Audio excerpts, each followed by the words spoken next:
Last session of the day, and I am delighted to be here. I'm Emma Hogan, the Americas editor of The Economist, and we have a terrific lineup for what I hope will be a very sort of stimulating final session. We're basically going to have a conversation about trade between the UK and Mexico. So let me introduce. So I have Alan Lorenzo from Diageo, which is one of the largest alcohol beverage companies in the world. Make such staples as Johnny Walker and Don Julio. We have David Atherton, the president of the British Chamber of Commerce in Mexico, who's also a fourth-generation Anglo-Mexican. Dee Smith, the CEO and principal of Strategic Insight Group, which is a private intelligence company. And then Altagracia Gomez Sierra, chair of the board in Grupo MINSA and Alma, which is a conglomerate of tortillas, transport, housing, energy, and agribusiness. Great. Thank you very much for all joining us today. So, in 1870, Latin America bought a third of UK imports. Now it's less than 1%. Altagracia, can I start with you? What could be done to boost trade between the UK and Mexico? I'm going to switch to Spanish. Of course, and I'm going to put my... First and foremost, thank you to the organizers of the event, HSBC, that invited me, and the panelists. When we talk about international trade and specifically about this opportunity in the midst of the negotiations between both countries, of the negotiations of the free trade agreement between the United Kingdom and Mexico, there are many elements that entail opportunities and challenges. Neither one of the two countries currently represents an important exports of imports that are meaningful to any one of the countries. In the niches we represent, for instance, automobile, beverages, and what we represent. So there are important elements that turn us into strategic partners, but there are some key elements that are good news for both countries. Madam Secretary for Economy, on behalf of Mexico, and the International Trade Secretary have said that they would focus on three axes in the modernization of the free trade agreement between the two countries. The first one is climate change. The capitalism, as we know it, since 1870, when the first free trade agreement was subscribed with Mexico, imports and exports. How can we align through public policies, including international agreements? How can we include capitalism to pay with economic profitability what will become social profitability? Gender equity, that is core. Climate change, that we can pledge to zero emissions objective in the medium-long term. Labor laws of formalizing the best employment, dignified work in Mexico, and there's a process we must follow. Mexico has a young population. They're important consumers of goods and services, financial services in some sectors, and we are important not only for the United Kingdom, but for many countries. In Mexico, we need to learn to make the most of the geopolitical opportunities in this conflict, U.S. v. China, where there will see changes in the manufacturing changes. But the goal for Mexico is different. We must go from the manufacturing economy to the manufacturing. In the world of economies, where big data are treasured, good ideas, brands, the intangibles, it is very hard for Mexico to still be the leader in Latin America and a world leader because we are the 16th economy in the world. If we do not change our economy to have processes with more value added, to translate into economic profitability, and have also social profitability through incentives. People will not be formalized if they don't have the incentives, be it to having access to capitals and credits. And I believe that the SMEs, that's one more chapter in the free trade agreement that we can hold them. When we talk about production issues in Mexico, the rural areas have production issues. Production issues in Mexico can be fixed easily. This has to do with agriculture. This has to do with the industrial businesses and services. This is no rocket science. We see an important gap in Mexico, the commercialization issues. And once we solve these issues, working with the SMEs and with SMEs in the chain values, in the supply chain, that's how we can grow exponentially, because when you solve sales and a problem, you solve many things. And to have a fruitful relationship with England and many other countries. And Altagracia said, I mean, we should also mention the fact that 3 days ago, it was announced in London, at the headquarters of Diageo, actually, that there's going to be Mexico 2.0, this free trade agreement. Correct. So what will this do to both, closen ties between the two countries, but also do some of the things that Altagracia was talking about changing the economy from being just from manufacturing to more of the kind of the mind economy? Well, I think, obviously signing a new free trade agreement, and Altagracia brought it up, many of you, and I know I promised I'd speak in Spanish, so if anybody prefers Spanish or English, it's the same. But the UK signed the first free trade agreement with Mexico in 1826. And a lot of people are going to say, yeah, that's because the UK was in a big fight with Spain at the time with over the armadas and over the wars in Europe. But the fact of the matter is that when you have a global, a geopolitical shift like we're having now with China in Eastern Europe, et cetera, what we need to do as a country is that we need to take advantage of these things. And right now Mexico is not taking advantage of these shifts. You can argue till you're blue in the face that, you mentioned 1870, 30% of UK exports to Latin America were to Latin America. And that was all capital goods, machinery because of the Industrial Revolution and all the rest of it. And that economy has shifted to a consumer products and services economy. And what we need to do, and I think Altagracia is exactly right, the distribution and the logistics of the final product here in Mexico is extremely inefficient. It's very hard to get a product from a manufacturing center, let alone from the UK or somewhere else, to the consumers here. So my first point would be, don't forget the Mexican consumer, because we're a big country, we have a big economy now. And absolutely, Mexico UK 2.0, which really is a derivation of the free trade agreement that was signed in the 90s with the EU, is an important step. But really all it does is it sort of evens the playing field, so you have a backdoor into the US. I imagine that shortly we'll hear President Biden and Prime Minister Johnson announce that they were about to sign the US version of the UK trade agreement. So really what this does is that it makes it very, very transparent. So I think, it looks good, but we all have to walk the talk. We can't just go by the headlines. We actually have to do something about it, and I'm sure we'll get into that in a bit. Yeah.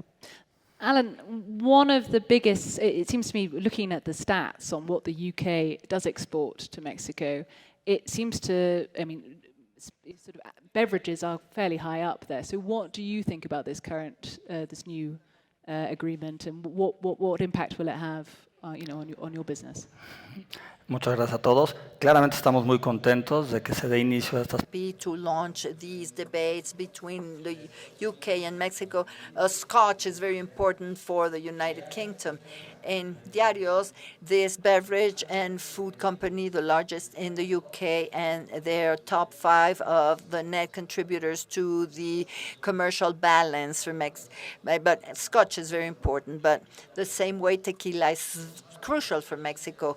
Many don't know, but tequila is the second agro-industrial product of the greatest value above avocados. The potential is huge. So the fact that we have these trade agreements will enable us to take the product. I will speak of tequila, take them to other products. So Mexico, take them to other countries. Mexico has made the most of many categories, as Altagracia said. They looked at the fortes of other areas to grow their own products. Tequila is a success case. So is Scotch whiskey. So we commend these activities. We need to accelerate, as David said, that in these agreements we include the transparency, that the rules of the game are clear, because then the competition is fairer and more equitable. The agenda is important for everyone. We do not have a B planet. We have one single planet. If we don't start investing in these trade agreements, the great advantage is that we can put the adequate incentives so that the companies invest and not only transfer products, but also technology and processes.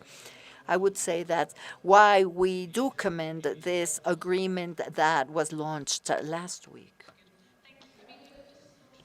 At you all. I mean, Latin American governments are generally fairly enthusiastic about trade agreements. So nearly 450 bilateral deals have been signed since 1973, but more than 370 are intra-regional, rather than, they don't involve deep integration with richer countries. So Dee, I want to get your sense in what could Mexico do to become a reshoring hub certainly for its nearer neighbor, the US, but potentially for the UK?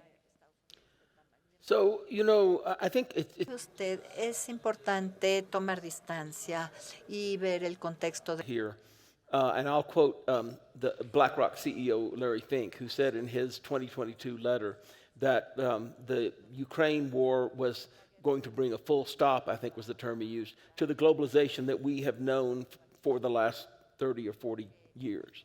And I think it's easy to underestimate how big a change we're looking at with not only the war in Ukraine, but the still ongoing effects of the pandemic and various elements that are going to change supply chains irrevocably, already have, in fact.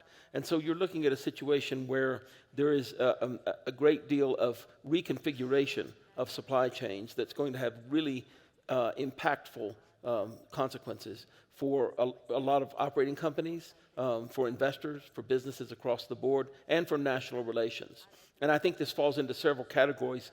There is the reshoring, which is obviously bringing onshore. And then you had some interesting comments. I'd love to dialogue with you about that in the glassware world. There is also nearshoring, which is bringing things closer to the user's domain, and that those two, of course, overlap. But there's some new ideas out in the diplomatic and business worlds, including friendshoring, which is the idea that you should try to create value supply chains with friends, with people you can depend on, and not with potential enemies or even actual enemies. And then there's something I'm starting to call safe shoring, which is related to friend shoring, but it's, again, what can you depend on?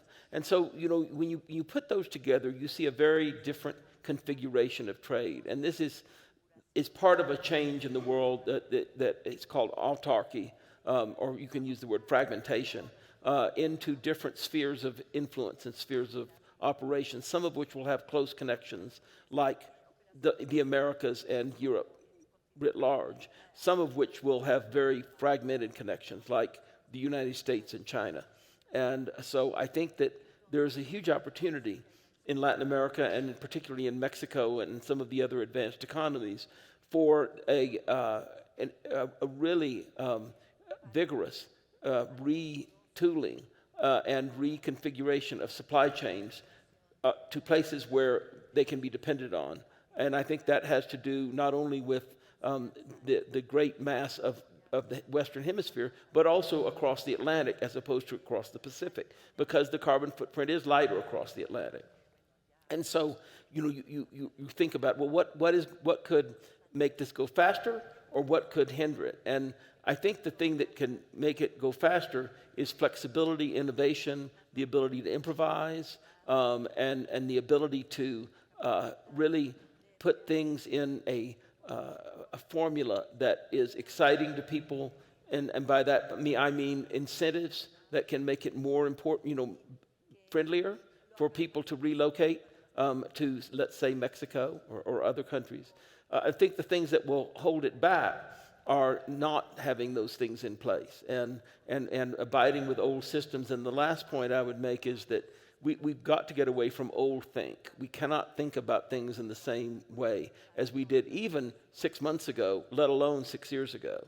And I think that to the extent that countries and governments, whether they are national, state, or local, can create incentives and can be flexible and can put these things in place that allow companies to really consider that this is a better alternative, I think they'll be very successful. But it really is thinking out of the box. And as my friend Lorenzo Lazo, who's here in the audience, has said, the old box is blown apart. There is no old box.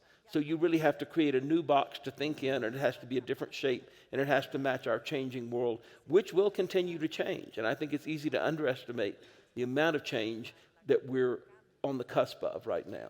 But I would love to ask you because you had a great example, which is the glass shortage and some of the other things that you're dealing with, and you were talking about producing locally. And this brings up another point, a last point I would like to make, that I think people think, well, how can a European investor or a UK investor benefit from nearshoring of producing something in Mexico that's going to be sold in the US or even sold in Mexico? And I think there's an easy answer. You can invest in the companies that make those things in Mexico.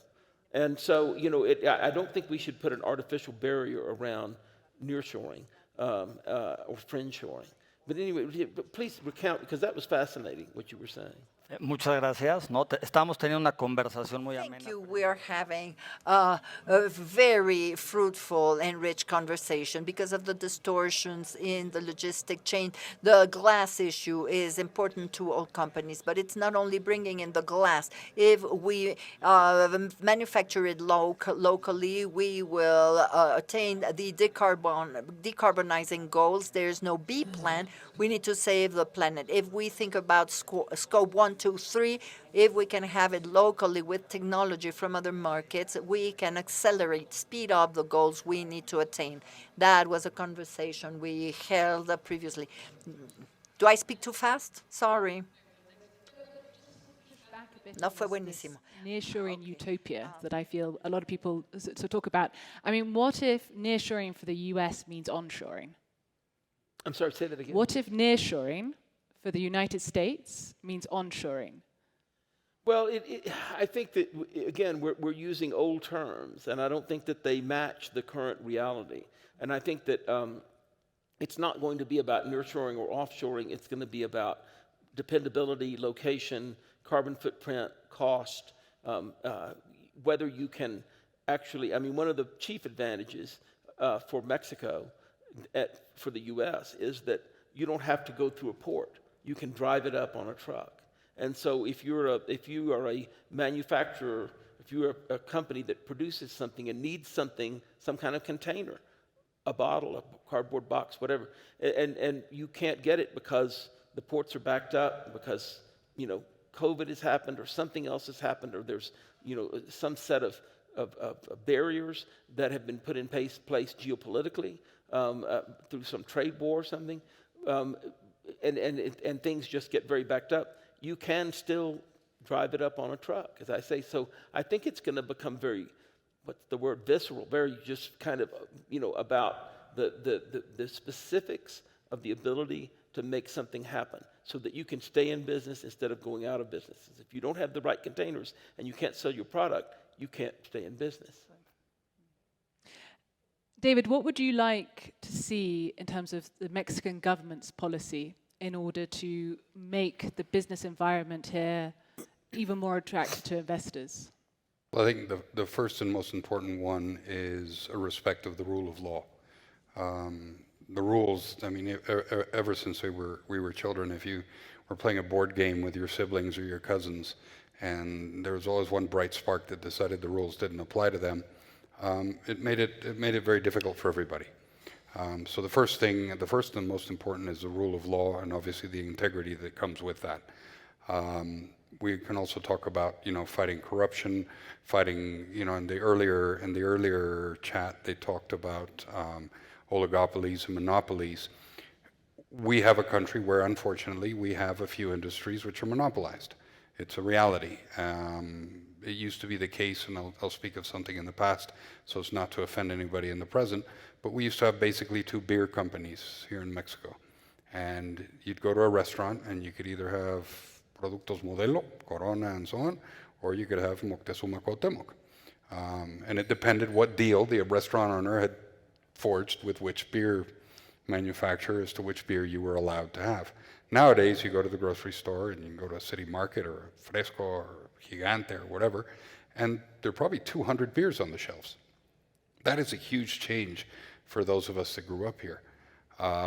So rule of law, competition, and as a chamber member and president, I would like to see people arrive here in Mexico and be afforded the opportunity to compete.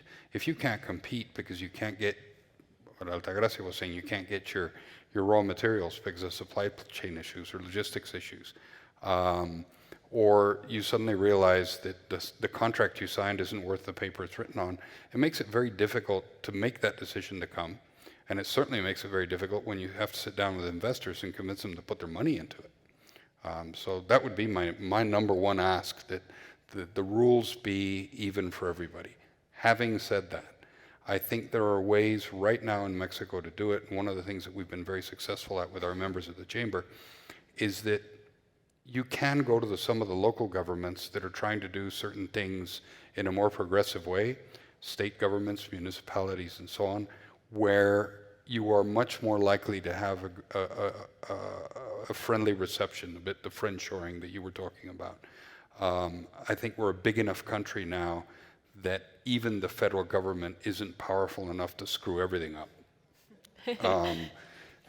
There are governors in the country, and there are mayors and whatnot who are willing to do, and maybe they're not huge. You're not going to build an airport, and you're not going to build another refinery, but you can certainly do city water services. You can do lighting.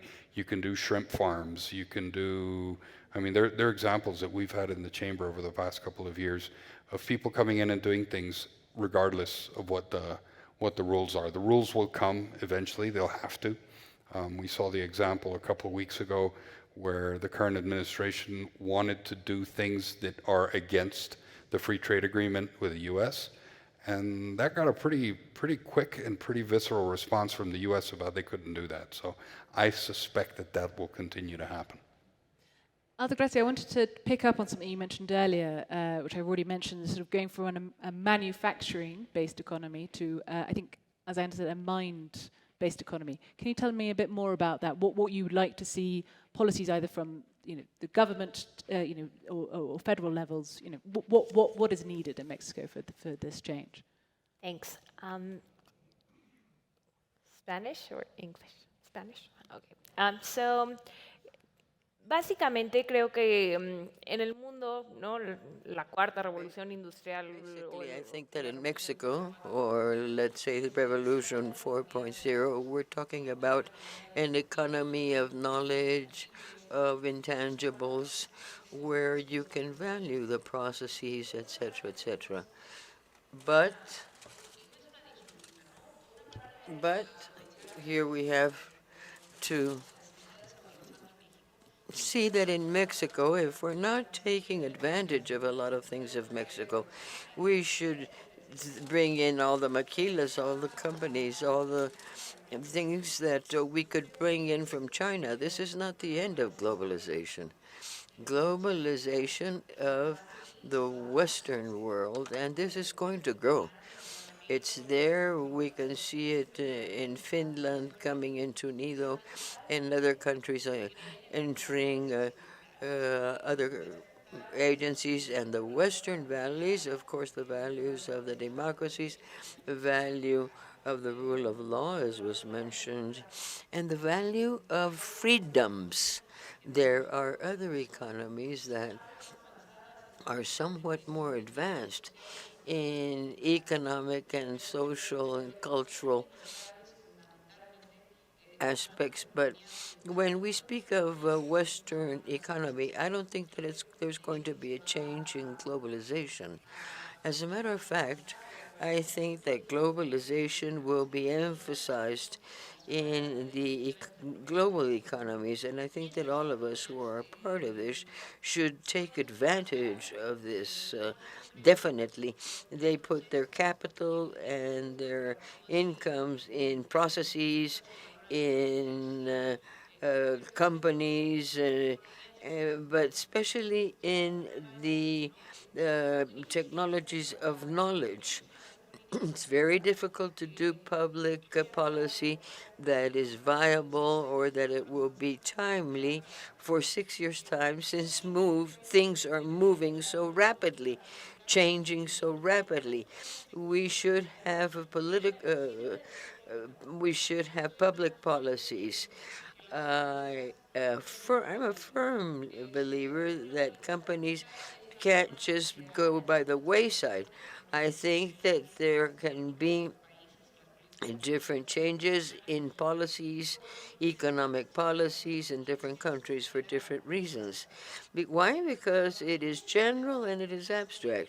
When you need to transfer this and take this to prices for the consumers, especially in prices for our basic food basket, I'm talking about what is happening in Mexico. When we're talking about dwellings, social interest dwellings, transportation, which have an impact on the people of the lower deciles of the economy, especially in developing countries, then this will affect whatever you want to achieve. You have to have social tariffs, social rates, because there is a limit where people can no longer pay after that limit. So the ability to be able, an integrator of these processes, be it French shore or near shore or whatever name you want to give it, it has everything. People in Mexico are very creative. They're very ingenious, and they go beyond borders. When we see a crisis in Mexico, we see that there are these same crises in other countries, be it in the economic milieu, such as the Golden Boys, not very flattering news. In the labor unions, there is a crisis of leadership, and I think that leadership of the world, the pandemic, for example, will give way to the restating of objectives. It will bring in some fresh air for us to breathe, and little by little, it will generate two things: mobility. And I think that in Mexico and in developing countries, more than inequality, which of course affects people greatly, mobility on one angle, which is urban mobility, where people are spending between 50 and 80% of their wages, spending 4 to 6 hours going from one place to another. mobilization, for example, here going from the south to north, not just the United States. This happens in Africa and in other countries. Here in Mexico, the field is very strong, but mobilization goes from the field to big cities. And there is mobilization in the internet where we see the consumption patterns. The people are not the same in the field as in the cities. So this is something we have to watch closely. And this has to do with geographical mobilization from the field to the city. If there is no infrastructure, there will be no equality. Why don't we see more trading being done with England? Because, why? What is it to me? It's not worth it. When will it be worth it? And social mobility, that's another thing that I think that we have to underscore. We have a very young population. The average age is 29 years of age. Here we can break the reproduction of poverty. We have policies, we have ways to have younger people come in to the workplaces. We don't have 3 million doctors, millions of lawyers. We have to have people who are earning wages that are dignified. And that is what I think is happening with mobility. Gracias. So, Yo creo que ahora there's some questions ya es hora for our de panelists. abrir. I'd heard that the room was shy earlier, but I didn't expect this. Come on, there must be one or two questions, I would have thought. Back there. Is there one at the back? We're the only thing standing between them and booze, so Oh, that'll yes. give you an idea. Muchas gracias. Mi nombre es Jorge Armijo, soy asociado Comexi. Mi pregunta va en el sentido en que vemos cómo las economías, ya lo mencionaban, se están transformando justo para adaptarse mejor a la economía digital e instrumentos como el que tiene México con Estados Unidos y Canadá o el CPTPP o TPAT, de alguna The CTPPP or CPAT in Canada, the United States, and there are provisions, for example, to facilitate the incorporation of CMEs and include them in mailing. Well, Mexico has the potential to become part of a treaty that will include all of this, but go beyond and be a reference point in order to be able to adapt better and faster to these new ways of doing things. Thank you very much. I agree with you. I agree with you. I think that this is a golden opportunity of bringing in, incorporating all of these chapters as was done with the free trade agreement, the new free trade agreement, and the part that has to do with the rule of law, something which is very important, which is ESG. And I think that that's a very important issue. Take care of the environment, the social aspects as well, and also to take care of governance, good governance. And of course, yes, the digital aspects. If you do not have your carbon footprint well regulated, you will not be able to sell your products. People will not be able to buy them. If you don't produce locally, if you find that the idea is not to manufacture in Chiapas, you will not be able to do that in China because Chiapas is closer. Of course, all of this has an effect on ports, etc.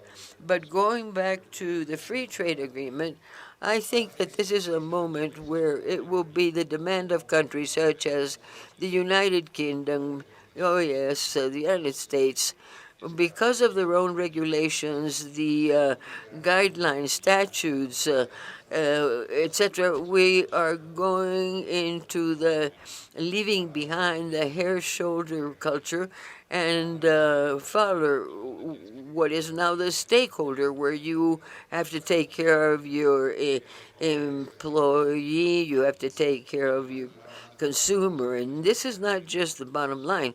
You have to make money. This is the objective of each business. You have to do it right. You have to do it correctly.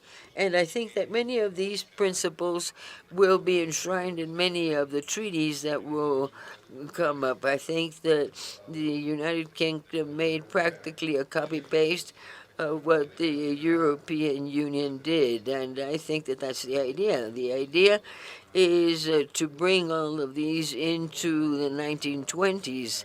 Those were done in the 1990s. Emma said, although Latin America has many regional treaties, one reason why we do not have world treaties with world powers of the first world is because we didn't have them written up. These will have to be written up one by one, and we are going to have more treaties, but legislation and treaties and public policies are worth nothing if they are not surrounded by a legal, judicial structure. If you take a case to the court, you can have enough idea that your case will be solved or you will get a resolution in a little time. I can't compete with unfair practices if I'm going to get the result in 15 years. All of this has to be included in the treaties that are being signed and produced today.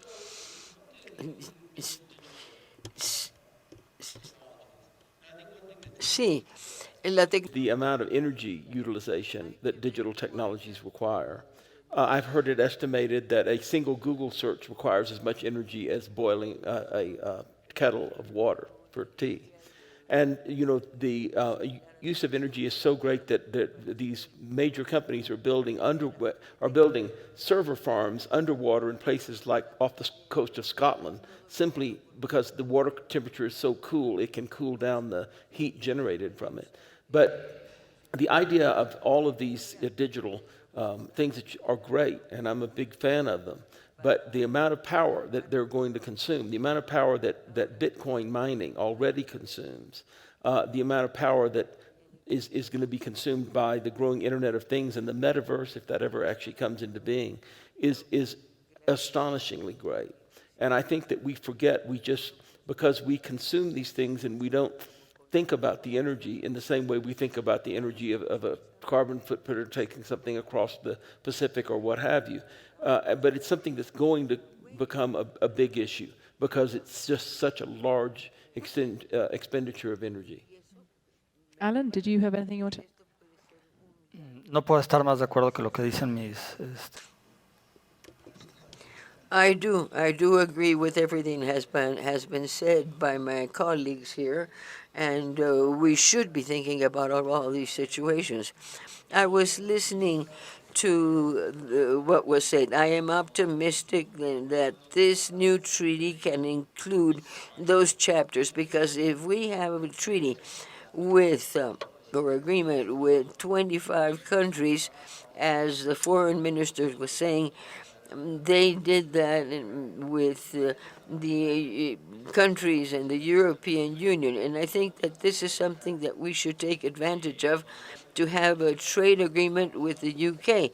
When you speak about 2.0, which was negotiated previously, I think there's an opportunity to bring it up front, to see the ESG, including the ESG, and see how the state and municipal governments can help us to generate investments.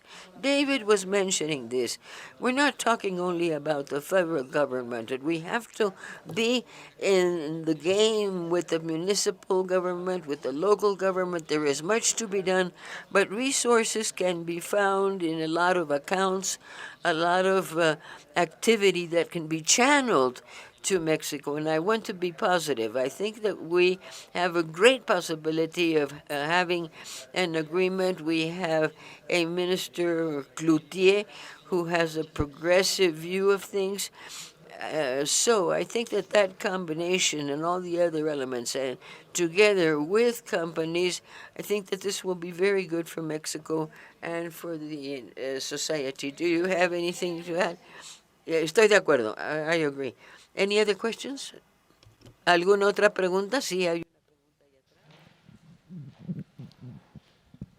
Hi, allow me to ask this question in English.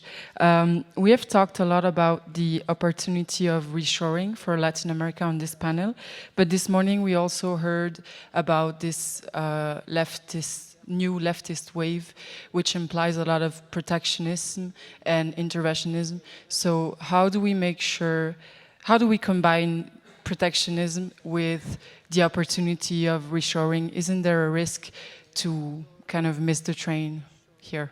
That's an excellent question. I mean, as Donald Trump shows, protectionism isn't always left-wing, though, right? So it's a kind of, who would like to take on this? I'll go first, and then I'd like to hear your opinion, Dee, as a professor of Latin American studies. Emma makes an excellent point. Protectionism and nationalism is not a left or right phenomenon. It's a phenomenon that's used by populists to garner attention. And in case anybody's under any illusions, our current government is not leftist. I don't know what they are, but they're not leftists. They're not right either. They're something else entirely. So that's an important thing. I'm an eternal optimist, and I think that what's going to wind up happening, because notwithstanding that I agree that globalization has changed fundamentally in the way we're going to do it going forward, the fact is the world is global, and we are going to continue procuring bits and pieces to make other things from other parts of the world. It's natural. Different parts of the world have different talents, different resources, different ways of doing things, and I think that although it's probably fundamentally changed, it hasn't gone away completely. So when you're thinking about making an investment in a country like Mexico, say, those investments usually take quite some time to develop, from the back of napkin over a couple of cocktails to the minute you produce your first widget is usually several years. The current administration is 2.5 years away from becoming a lame duck and less than 3 years away from not even being around. If any of you have been to a government office which is more efficient than a private enterprise, I'd like to hear about it. They are not going to get done what they think they're going to get done in the next 2.5 years. That's just a simple fact. They're no, this is my British side going to come out, they're no bloody good at it. And they're just not going to do it. They can probably mess things up quite well. But I think the geopolitics of the way trade works over the long term are going to win out over petty populists or demagogues. And again, I can't emphasize strongly enough, this isn't a left or right issue. This is an issue that's very particular to the current time that we're in, which is evidenced by a lack of leadership. The problem is when leaders can't lead, what they do is they blame everybody else for their problems. They act like anything that goes wrong, they sweep under the carpet, because if you're telling everybody that everything good is because of you, you can't have it both ways. That means everything bad is also because of you. So that's why they're all tempted to brush bad things under the carpet. Oh, COVID, oh no. 2 people are going to get sick and that's going to be it. Brush it under the carpet. And if you look at the governments that tried to cover up COVID at the beginning, they're on all ends of the political spectrum. So in answer to your question, I wouldn't be so afraid of that. I would be more, once again, and I hate to keep harping on it, but go back to the rule of law. What is actually written down in paper that hopefully you can count on either in local courts or in international courts to support what you're trying to get done. And be optimistic. I don't think we have much of a choice there. I agree completely with what you say, with this one caveat, and that is that I think we're moving into a world where there are going to be other considerations, and I think they have a lot to do with security. I'll give you an example. A few years ago, someone in the U.S. Navy, I think, woke up in the middle of the night and realized that all the flat-screen displays on the fighter jets were made in China, and what that would mean if we got into a hot war. Now, we're a lot closer to one now than we were then. But there is a strategic consideration that a lot of countries are taking about whether they want to be hostage to countries. Well, I mean, Europe and Russian oil is the biggest example of the moment. But but it does relate to Latin America because there are a lot of critical minerals and rare earths and so forth that can be obtained from Latin America, and I think will be very attractive to people in Europe as well as in the United States, because you're not dealing with those the fierce geopolitics of Eurasia, which are getting fiercer all the time. And so, I think there is a consideration in which countries will pull back and disallow, make certain countries, other countries, uninvestable. I can see that happening right now between the U.S. and China. It can benefit Latin America, but this is part of this autarkic, reshaping of the globe into spheres of influence or spheres of, cooperation that then don't cooperate with each other as much. And so I think, while I agree with you, everything you say about protectionism is exactly right. It comes from the politics of grievance. It's about anger. It's about broken promises. It's about all these things. But I think underneath that and bubbling up is another kind of thing that looks like protectionism, but it's really security. But in this autarkic world where spheres of influence, I mean, isn't Latin America sort of caught between the two? Because China already has a very large presence in parts of Latin America, particularly in South America. As you say, rare earth minerals, there's lithium mines in Bolivia and elsewhere, and potentially lithium in Mexico, I believe. Doesn't that leave Latin America in a slightly awkward position, in that it's looking north for trade, but it's also that there's the influence of China as well? It does, and I would have to call out Chris Sabatini and the organization he created called Global Americans, which has done a lot of work on the Chinese misinformation and disinformation and Russian misinformation and disinformation. But there is the hard fact within Latin America, but there is the hard fact of these agreements and the loans that have been made to Latin American countries and the ports that have been built and so forth. I think this is where you get into the really crazy potential future things. And that is, I think that people are discounting things like sequestership, where, a country can simply say, sorry, we're taking that port, or sorry, or default. And I think that the Chinese have not come to terms with the fact that when they build something in some other country, it really is in the other country, and it's not theirs in the same way that something in China is theirs. Now, this is another step or two beyond where we are right now. But where we are right now is already several steps beyond where we were even a year ago. And the fact that you see Western companies pulling out, on their own accord from Russia with billions and billions of dollars of losses, because they either think it's the right thing to do, or it's the politically expedient thing to do, or they can't afford not to do it because of reputational risk. We're already in different territory. And so I think that it's dangerous. It's this thing of the box is already ripped apart. It's dangerous to think that you're going to apply the old rules to the new reality, and we don't even really know what the new reality is yet. Gosh, we have one final question. Yes, yeah. I think so. Yeah, for people at the back to hear.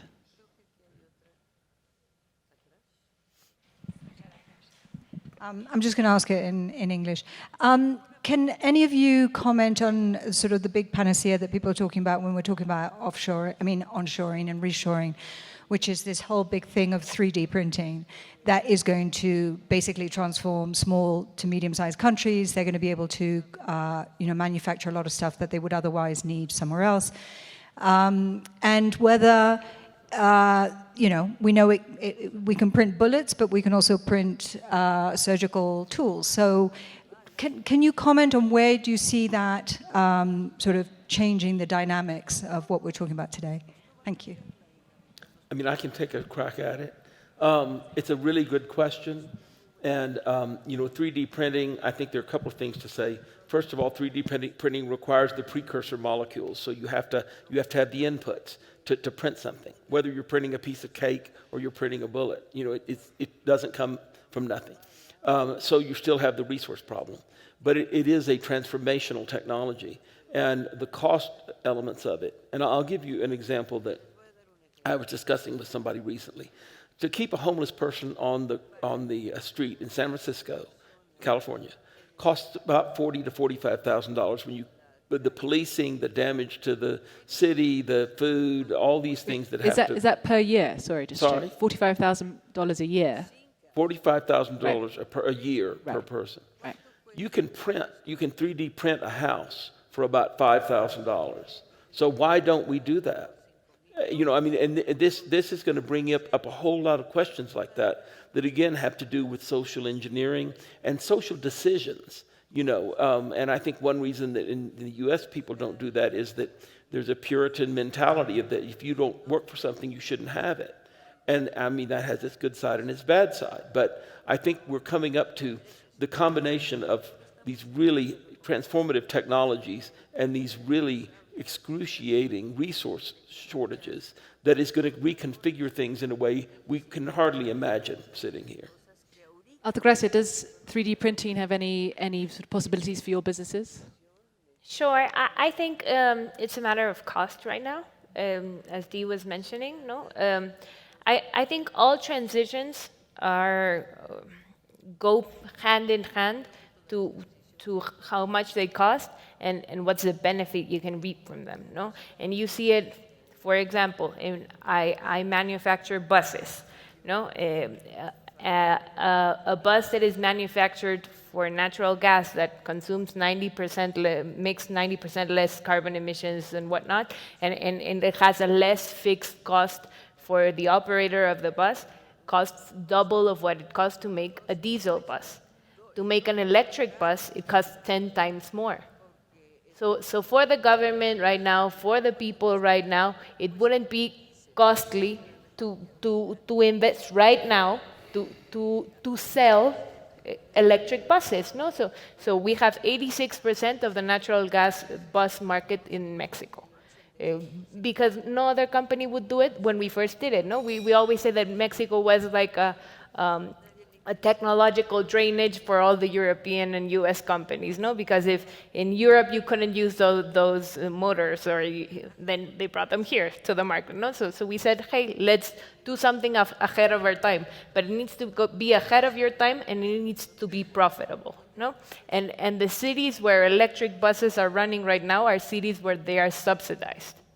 And so there is a decision that needs to be made. For solar power, no? If 20 years ago you wanted a solar power, it was very expensive. So the decision was very difficult, or it was a very different kind of decision than what you're making right now, no? Everybody can have a solar panel, even in houses that are $15,000, no? Because the technology, the cost of the technology is 90% less than when it was 15 years ago. And I think something similar will happen with 3D printing. Right now, it's simply more efficient to have 100 workers, no, doing what the 3D printer does, no, and especially if they're underpaid, no, very especially so. But I think it will come a time when it's convenient to do it. And I think as the more development the technology has in 3D printing, the more precision it can promise, the more advantages that it develops in this forming time, when it comes time to be massively consumed, no? Because right now, 2 or 3 companies may do it, but there'll come a time when it's time to massively produce and consume it, and I think it's coming. No, I just think the next 10 years will still be for small parts, no, or smaller molds, no? I do auto parts in another one of my companies, and I'm very competitive when the molds are huge, no? So I make huge molds for Tesla and for John Deere and for Greenbrier and for Audi, but when the smaller parts, any mom and pop shop can do it, no? So you're not the most competitive. They're not going to pay for a corporate governance and blah blah blah when there's a cheaper way to do it, no? So I think it's coming. I'd just like to add one thing to it, and agreeing with my colleagues on the panel. 3D printing is a panacea. If you look at it a bit like natural resources being a panacea, we all know that they're not. We see countries like Nigeria, like South Africa, the Congo, et cetera, Venezuela, have huge natural resources, but any panacea in a vacuum isn't going to do much. You can put 3D printers all over the world, but if you don't educate the population in innovation and creativity, once the utility of whatever it is they got the digital plans for, and assuming they have the resources, you know, the plastic molecule or the metal molecule or whatever it is, the utility of that individual object is expired, then what? They don't have the wherewithal to move to the next step. So and one thing we haven't talked about at all is how do we encourage the improvement of the education in Latin America and in Mexico in particular, which is very, very important. And it's one of the things that very quietly has suffered the most over the last 3 years with us getting out of the PISA, the children not taking their PISA tests anymore, you know, defunding the CONACYT, putting scientists in jail or threatening to put them in jail. That is the basis for any country. Rule of law, education, and integrity. The rest, technology is going to change, and it's going to change very quickly in ways that we don't even comprehend yet because we don't know what the next big thing is. I fear that if we get on the topic of education, we'll talk for another hour, and I'm afraid we are closing now. So can I tell everyone to please come to the British Embassy for a drink or two, and to thank our audience, thank our panel actually, sorry, for a terrific job. Thanks very much. Thank you. Thank you very much.